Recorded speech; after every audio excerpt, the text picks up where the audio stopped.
He called him a bum. Stallone called him a brother. Welcome to Stallone Unleashed. Let's uncover what really happened. The air in the grand ballroom of the Fairmont Hotel was thick with the scent of money and self-congratulation. It was the annual Patriots Promise Charity Gala, a glittering affair where the city's financial titans gathered to write tax-deductible checks in support of veteran services. The room was a sea of designer gowns and bespoke tuxedos, the clinking of champagne, flutes a constant, delicate percussion beneath the murmur of powerful voices. In the center of this opulent ecosystem, a guest of honor, sat Sylvester Stallone. He was not there as an actor, but as a longtime, quiet supporter of veterans' causes, a man whose on-screen personas were deeply intertwined with the ideals of struggle, resilience, and quiet strength. He sat at a table near the front, observing the room with a calm, analytical gaze, a man apart from the preening spectacle around him. His presence was a quiet anchor of authenticity in an ocean of performance. The evening's antagonist was not a single, definable villain, but a type perfectly embodied by one Marcus Thorne. Thorne was a man who had built a real estate empire on aggressive acquisitions and ruthless efficiency. He moved through the gala with the swagger of a man who believed he owned not just the buildings he developed, but the very air the lesser people around him breathed. His laugh was too loud, his handshake too firm, his charity a form of public branding. He held court near the grand, floor-to-ceiling windows, a sycophantic circle of associates laughing at his every pronouncement. And just outside those pristine windows, on the cold stone plaza beyond the reach of the golden light and warmth, sat the third and most important figure of the night. He was an old man, huddled on a marble bench, a thin, worn-out army green jacket pulled tight against the evening chill. He wasn't begging or panhandling. He was simply existing, a ghost of a forgotten war haunting the edges of a party that claimed to honor him. His face was a roadmap of hardship, but his posture, even in repose, held a trace of an old, ingrained discipline. The initial setup was a study in stark, brutal contrast. The gilded cage of the gala and the quiet dignity of the man left outside in the cold. The pieces were on the board, waiting for the one careless move that would set the game in motion. The shift, when it came, was not a thunderclap but a quiet, venomous whisper. Marcus Thorne, in a pause between boasting of a recent acquisition and draining his champagne flute, glanced out the window. His gaze, sweeping over the manicured hedges and lamplit plaza, settled on the figure of the old man on the bench. A look of profound, irritated distaste crossed Thorne's handsome features. It was the look of a man spotting a crack in a priceless vase, an imperfection in his curated world. He turned back to his circle of admirers, a smirk playing on his lips. "Look at that," he said, his voice a low, confidential sneer, meant only for his group but carrying in the relative quiet of the corner. "You spend $1,000 a plate to get away from the riffraff, and they still find a way to spoil the view." His companions chuckled, a sound of obsequious, thoughtless agreement. The insult was a casual act of cruelty, a stone tossed into a pond without a thought for the ripples. But someone else heard it. Sylvester Stallone, who had been politely listening to the gala's host, had turned his head slightly at the sound of Thorne's braying laugh. His eyes followed Thorne's gaze out the window to the man on the bench. He then heard the whispered comment, the words "spoil the view," landing in his consciousness with the weight of lead. There was no dramatic change in Stallone's expression. His face remained a mask of polite composure, but a subtle tension entered his shoulders. His jaw tightened almost imperceptibly. He took a slow, deliberate sip of water, his eyes, now cold and sharp, remaining fixed on Marcus Thorne. The inciting incident had occurred. The carefully constructed artifice of the gala, with its speeches about honor and sacrifice, had been punctured by a single, heartless comment. A line had been drawn between performative charity and genuine respect, and the battle for the soul of the evening had quietly begun. The tension began to escalate as Marcus Thorne, emboldened by the laughter of his cronies and utterly oblivious to the quiet storm gathering at the table nearby, continued his casual desecration. He He saw himself as the witty center of his universe, and the old man outside was nothing more than a convenient prop for his performance. Honestly, Thorne continued, gesturing with his champagne flute. What's a guy like that even thinking? Does he think someone's going to walk out of a five-star hotel and just hand him a gold brick? The entitlement is just staggering. Stallone, under the guise of stretching his legs, quietly excused himself from his table. He didn't walk towards Thorne's group. Instead, he moved to a slightly closer, unoccupied high-top table, picking up a program and pretending to study it. He was now well within earshot, a silent, listening post. The air around Thorne's circle was thick with smug superiority. One of his associates, a younger man eager to curry favor, chimed in. You're right, Marcus. It's a security issue. It's bad for the brand. The hotel should really have someone escort him from the premises. This suggestion, the idea of using force to remove a man for the crime of being poor in a rich man's line of sight, seemed to sharpen the cold glint in Stallone's eyes. He could feel the familiar, sickening bile of injustice rising in his throat. He recognized the casual cruelty of men who have never known a day of real hardship, who view the less fortunate not as human beings, but as inconvenient scenery. The atmosphere in that corner of the ballroom had become a pocket of moral poison, a stark contrast to the noble platitudes being spoken from the podium at the front of the room. The gala was celebrating the idea of the veteran, the abstract concept, while right here, a real man, a probable veteran, was being metaphorically spat upon. The hypocrisy was so thick, so palpable, it was almost suffocating. Stallone remained still, his face a mask of stone, gathering the evidence, bearing witness before he would be forced to act as judge and jury. The aggression from Thorne and his circle reached a new level of callousness, fueled by their shared sense of elite solidarity. They were a pack, and their chosen prey was the silent, solitary figure outside the window. Escort him.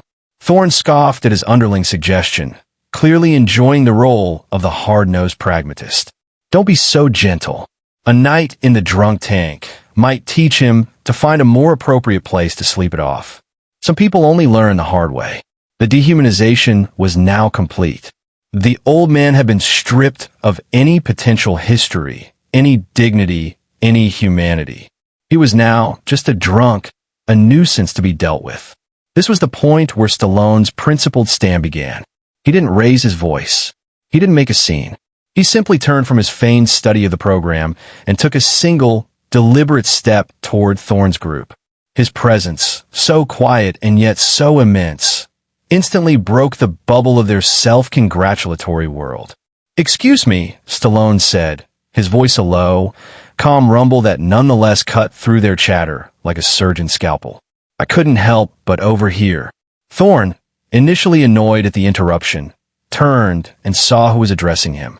A flicker of surprise, then a wave of arrogant pleasure, crossed his face. He saw this not as a confrontation, but as an opportunity to impress the celebrity. "Mr. Stallone," he boomed, extending a hand. "Marcus Thorne, a great admirer of your work. We were just discussing the unfortunate vagrancy problem in this city." Stallone ignored the outstretched hand. His eyes, level and unblinking, held Thorne's. "Vagrancy." Stallone repeated the word, letting it hang in the air. "I thought you were talking about the man on that bench." The simple, direct statement was a challenge. It forced Thorne to own his specific, targeted cruelty. Thorne's smile faltered for a fraction of a second. "Well, yes," he said, a little defensively. "Same thing, isn't it?" It was here that Stallone began to push back, his voice still quiet, but now laced with a steely edge. "I'm not so sure it is." The battle lines were now clearly drawn. The quiet observer had become an active participant, and the weight of his moral authority was beginning to press down on the hollow arrogance of Marcus Thorne. The breaking point arrived with the shocking bluntness of a hammer blow. Marcus Thorne, feeling his authority questioned in front of his peers by a man he simultaneously admired and resented, felt a surge of defensive pride. His instinct was to double down, to reassert his dominance. He let out a short, incredulous laugh, a sound meant to be dismissive and worldly. "Oh, come on, Mr. Stallone," he said, his tone dripping with condescension. "Let's not get sentimental. I'm a realist. I see things for what they are." He pointed a manicured finger toward the window, at the silhouetted figure of the old man. "And that," he declared, his voice rising with a sense of triumphant, unassailable certainty, "is just an old bum. Nothing more, nothing less." The words, "just an old bum," hung in the air, a final, brutal epitaph on a living man's dignity. It was the final straw. It was the moment that pushed Stallone beyond the limits of polite engagement. The quiet control in Stallone's demeanor did not break, but it condensed into something intensely focused and formidable. He took another step closer, invading Thorne's personal space. The larger man, for all his bluster, instinctively took a half step back. The entire corner of the ballroom had fallen silent, the sycophants watching, wide-eyed, as their leader was cornered. Stallone leaned in, not to shout, but to do the opposite. He lowered his voice to a near whisper, a confidential, chilling tone that was more powerful than any roar. It forced Thorne and his circle to lean in to hear, drawing them into the vortex of their own condemnation. "That old bum," Stallone whispered, his voice a gravelly current of pure, righteous fury, "has a name. It's Sergeant Samuel Jones." He paused, letting the name, the rank, sink in. Then he delivered the final, devastating blow, the words that would echo long after the gala was over. "And 20 years ago, on a frozen hill in a country you've only ever seen on the news, that old bum, he saved a battalion." The whispered revelation landed with the force of a physical explosion. The air in Thorne's corner of the ballroom seemed to crackle and fizz, charged with the sheer, raw power of Stallone's condemnation. Marcus Thorne's smug, condescending expression dissolved, replaced by a slack-jawed mask of pure, horrified shock. His face, moments before flushed with arrogant pride, turned a ghastly, pale white. Stallone did not relent. He had seized the moral high ground, and now he was going to dismantle Thorne's entire hollow world from its peak. Still speaking in that low, intense tone, he continued his surgical dissection of the man's character. "You stand here in your $1,000 suit, drinking champagne and patting yourself on the back for writing a check. You think that's sacrifice? You think that's honor?" He gestured with his head toward the window, toward the silent figure of Sergeant Jones. "That man out there, he wrote a blank check, payable to his country, for an amount up to and including his life. He paid his dues in blood and ice, so that pampered, worthless cowards like you could have the freedom to stand here and insult him." The words "pampered, worthless cowards" were delivered with such quiet, profound contempt that Thorne physically flinched, as if he'd been struck. The circle of friends around him began to subtly, almost imperceptibly, back away, creating a space around Thorne as if he were suddenly radioactive. The power dynamic had not just shifted, it had been completely inverted. Thorne, the titan of industry, was now a small, pathetic figure, stripped bare and exposed. Stallone then straightened up, his voice returning to a normal, but no less powerful, volume, now addressing the entire silent, watching corner of the room. "This whole event," he said, his sweeping gaze a silent indictment of the gala itself, "is a lie. It's a performance. You're not here to honor men like Sergeant Jones. You're here to honor yourselves. The real guest of honor tonight isn't in this room.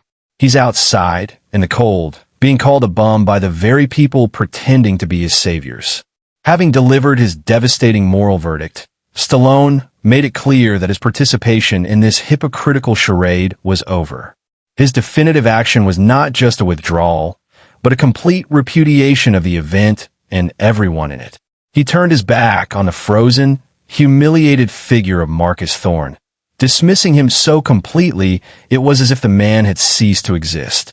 He scanned the room until he found the gala's organizer, a flustered woman with a clipboard who was hurrying toward him, her face a mask of panic. "Mr. Stallone, is there a problem?" she asked, her voice trembling.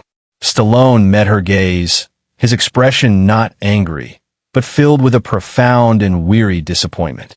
"Yes, ma'am, there is," he said, his voice clear and firm, carrying across the hushed room. I came here tonight to support our veterans. But I will not lend my name or my presence to an event that allows a hero to be mocked and disrespected while you all congratulate yourselves inside. He then made his final, powerful move. He reached into the inner pocket of his jacket and pulled out a checkbook. He had intended to make a substantial donation at the end of the night. On a nearby table, he swiftly wrote out the check, but he didn't hand it to the organizer. He turned, and with the entire ballroom watching, he walked directly toward the main entrance, the grand doors that led out into the cold plaza. "Mr. Stallone, where are you going?" the organizer called out, her voice desperate. Stallone paused at the door, turned his head slightly, and delivered his parting shot, a line that would be quoted in every news report the next day. "I'm gonna go give my donation to someone who's actually earned it." And with that, he pushed open the heavy glass door and walked out of the warmth and the light of the gala, stepping into the cold night air to meet the man he had just offended. It was a walk-off of epic proportions, a definitive and symbolic exit from a world of glittering falsehood into a world of hard, honorable truth. The moment the great glass doors swung shut behind Sylvester Stallone, a collective, stunned silence descended upon the grand ballroom. It was as if the air had been sucked out of the room. The string quartet, which had been playing softly in the background, faltered and then fell silent, one musician at a time. The auctioneer, who had been about to take the stage, stood frozen by the podium, his face a picture of disbelief. All eyes, hundreds of them, turned from the door and settled, like a physical weight, on one man, Marcus Thorne. He stood alone in the center of a suddenly wide-open space, his former circle of admirers having melted away into the crowd. His face was a blotchy, sweat-sheen mess of red and white. He looked from side to side, as if seeking an ally, a friendly face, but found only a sea of cold, accusing stares. He was a king suddenly stripped of his crown, his courtiers, and his castle, left naked and exposed in the middle of his own ruined party. Whispers erupted throughout the room, growing from a murmur to a loud, angry buzz. Words like disgusting, shameful, and "did you hear what Stallone said?" flew through the air. Several prominent guests, including a retired four-star general and a well-respected congresswoman, stood up from their tables, threw their napkins down in disgust, and began walking toward the exit, their departure a clear and public vote of no confidence. Thorne, seeing the exodus, seeing the daggers in the eyes of his peers, seemed to crumble. His arrogant posture collapsed, and he stumbled back, bumping into an empty table. He looked like a man who had just watched his entire life, his entire carefully constructed reputation, burned to the ground in less than 5 minutes. The gala was in absolute disarray. The organizer was speaking frantically into a headset, her expression one of pure panic. The event was over. The charity, the speeches, the self-congratulation, it had all been rendered meaningless, a hollow sham exposed by one man's integrity and another man's cruelty. Marcus Thorne, the titan of industry, was left alone in the wreckage, a pariah at his own party, publicly and irrevocably disgraced. The fallout from the Patriots' Promise Gala was immediate, brutal, and widespread. It didn't leak out, it exploded. Dozens of guests with smartphones had captured snippets of the confrontation. The hushed intensity of Stallone's rebuke, his powerful walkout, and the subsequent mass exodus of other high-profile attendees. A journalist for a major online publication, who had been covering the gala, had witnessed the entire event and live-tweeted the confrontation, his post going viral before Stallone had even finished his conversation with Sergeant Jones outside. By morning, the story was the lead item on every news network and the top trending topic on every social media platform. Hashtag Stallone versus Thorne, hashtag Honor the Bum, and hashtag Patriots Promise Shame were plastered across the internet. The narrative was clear, compelling, and utterly damning for Marcus Thorne. He was universally condemned as the epitome of the soulless, hypocritical elite, a man who used charity as a costume to hide a rotten core. His company, Thorne Development, was hit with a wave of negative publicity. Activist groups called for boycotts. Business partners issued statements distancing themselves from him. The brand he had so carefully built was now inextricably linked with dishonor and disrespect. Conversely, Sylvester Stallone was lauded as a national hero. He was praised for his courage, his integrity, and for speaking a hard truth in a room full of comfortable lies.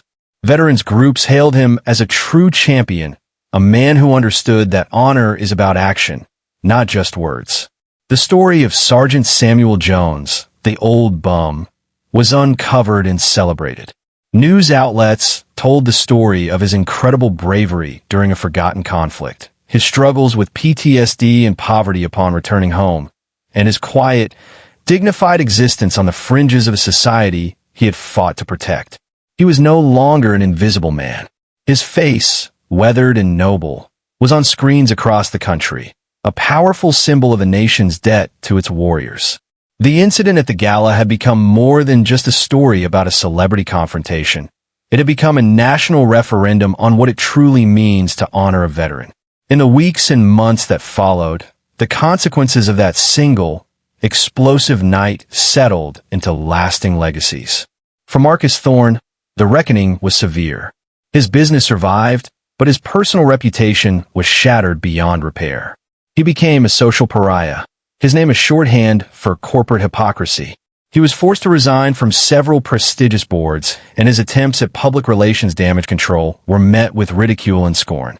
He was a man permanently marked by his own cruelty, a living cautionary tale about the vast difference between having wealth and having worth. Sylvester Stallone's actions had a profound and lasting impact. His quiet act of defiance inspired a massive, grassroots fundraising campaign for homeless veterans, raising millions of dollars. His reputation was cemented as a man of deep substance and unwavering principle. He never spoke of the incident publicly, refusing to capitalize on it, an act of humility that only deepened the public's admiration. The true beneficiary, however, was Sergeant Samuel Jones. The check Stallone had given him was just the beginning. With the full force of public attention on his story, veterans organizations and government agencies stepped in. He was given permanent housing, comprehensive medical care for his physical and psychological wounds, and was formally honored in a ceremony that was attended by Stallone and the congresswoman who had walked out of the gala. He became a powerful advocate for homeless veterans, his quiet dignity giving a voice to thousands of others who had been forgotten. The incident sparked a necessary and long overdue national conversation about the hollow nature of performative charity and the real, complex, and often difficult work of truly supporting the nation's heroes after they come home. The ultimate moral of the story was etched into the public consciousness. Honor is not something you can buy with a donation. Respect is not a commodity. And true character is revealed not in how you treat the powerful, but in how you defend the powerless. A man who was dismissed as just an old bum had, through one person's act of courage, been rightly restored to his true status, an American hero.